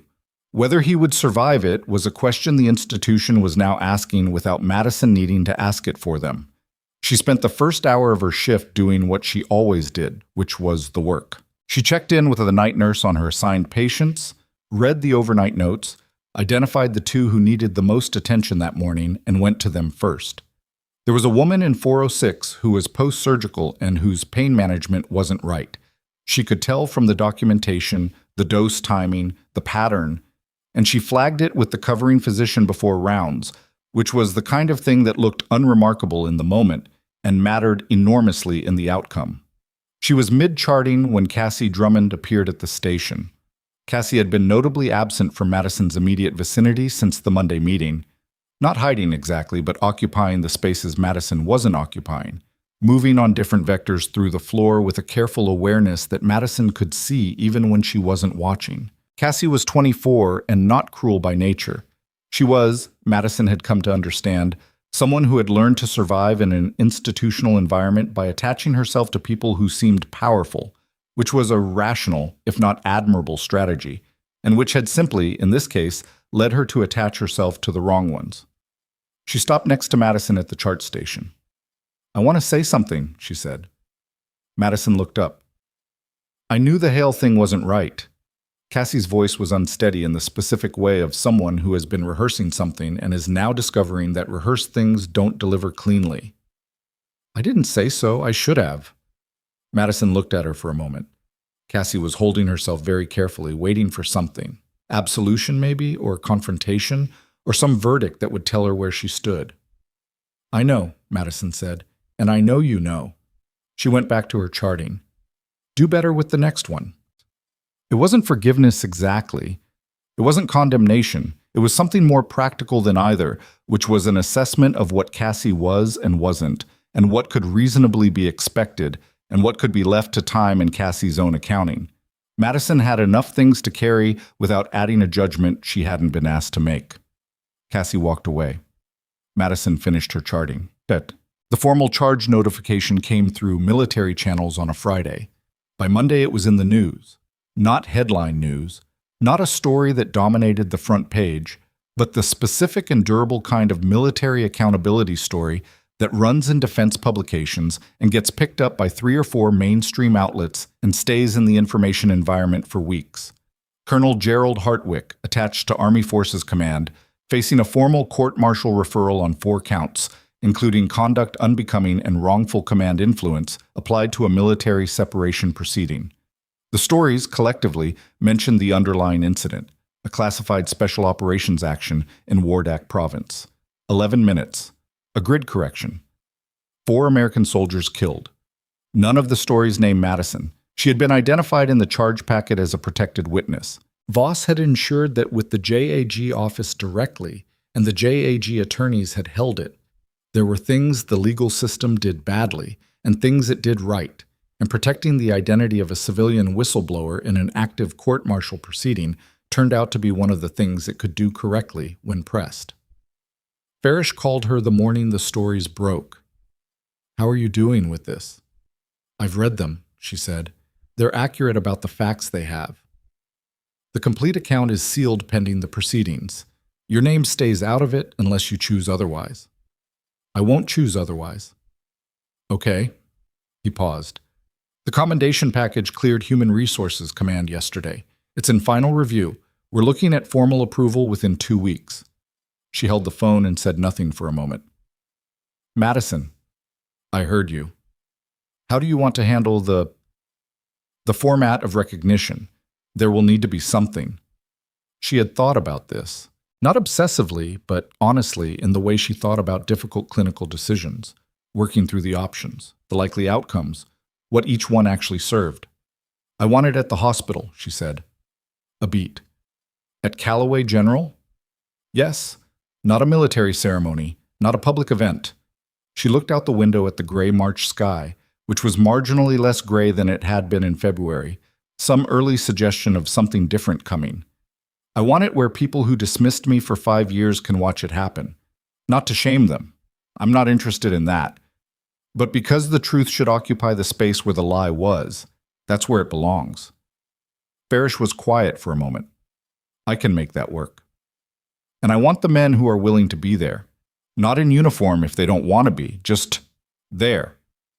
I'll ask. Ask Webb first. He drove 3 hours through sleep. He's earned the right to be consulted first.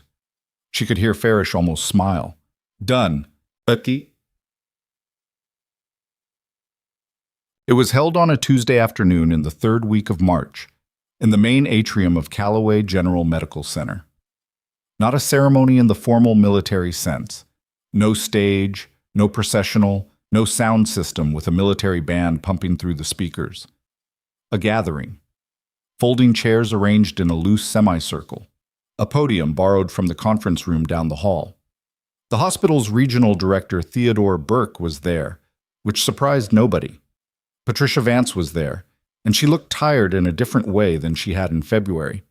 The tired of someone who had spent several weeks understanding something about herself that she hadn't wanted to understand, and who was working through what to do with that understanding. Sandra Pruitt was there, in her charge nurse badge, having rearranged the afternoon schedule with the specific competence of someone who had decided this was more important than the schedule. Rosalie from the information desk was there. The respiratory tech who had been near the door in Trauma Bay 2 the night Madison placed the needle was there. Denise Okafor was not. She'd moved on to her next hospital, somewhere in Ohio. But she'd sent a text that morning that said only about time, which was, Madison thought, exactly right. Dr. Preston Hale was not there. His conduct complaint had been formally withdrawn 2 weeks earlier, a decision relayed through hospital counsel without elaboration, in the specific language of institutional retreat that says everything by saying nothing.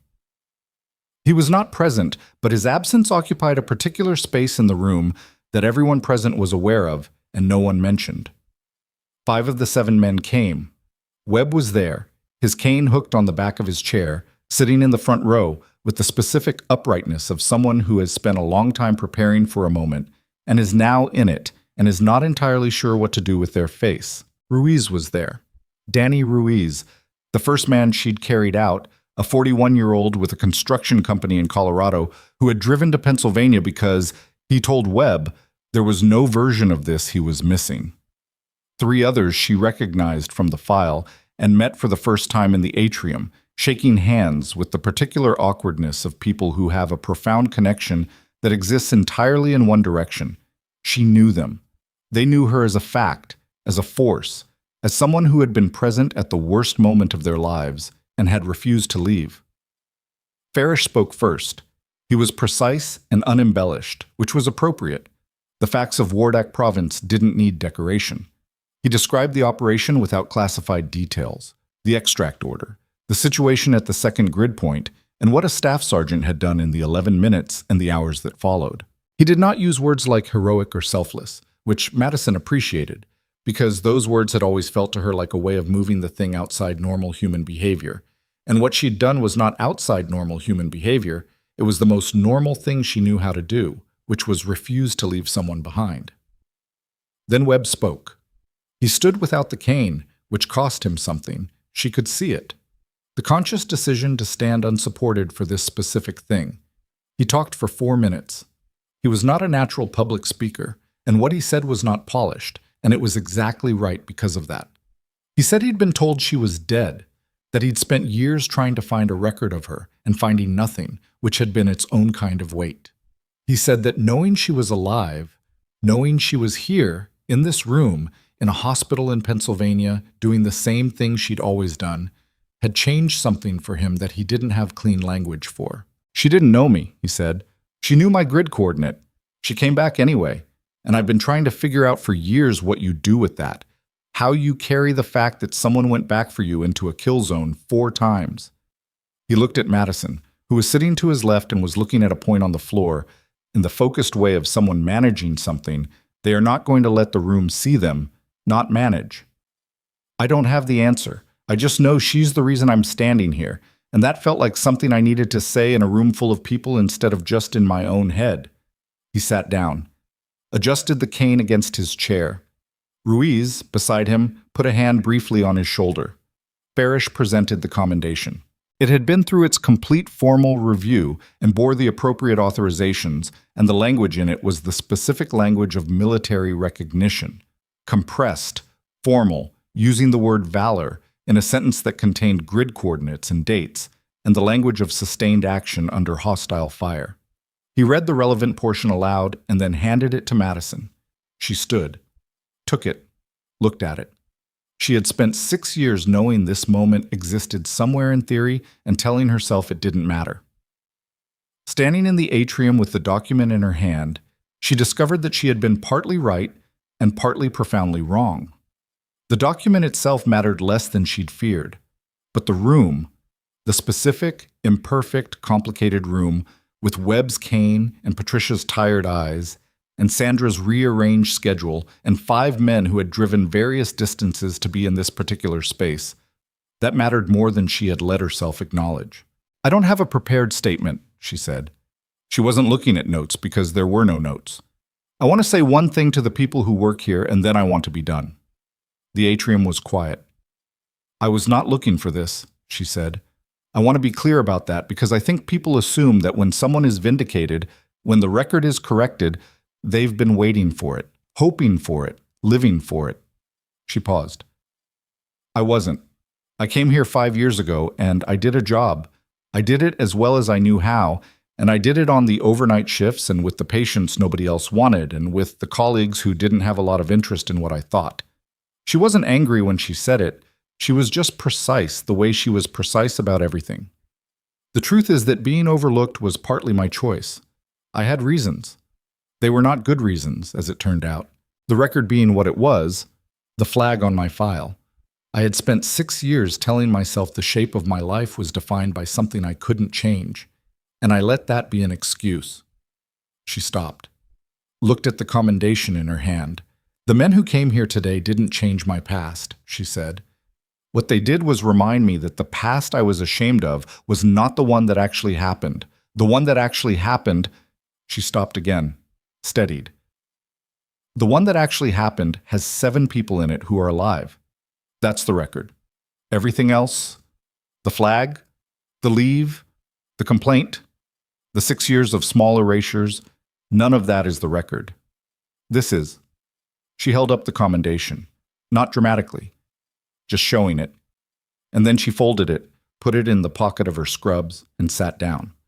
The room didn't applaud immediately.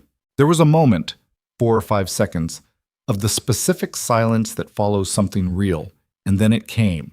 And it was not the polite, obligatory applause of ceremony. It was the kind that starts unevenly and builds because people aren't waiting for each other. They're responding to the same thing independently. Ruiz was on his feet. Then the others. Then Sandra, who was not a person who cried at work and was clearly annoyed with herself for doing it. Then Burke, who had the look of a man who had arrived expecting to manage an institutional moment and had ended up inside something he hadn't expected. Afterward, she stood in the atrium and the men came to her one by one, and those conversations were private and imperfect and nothing like what gets described in the accounts of such things.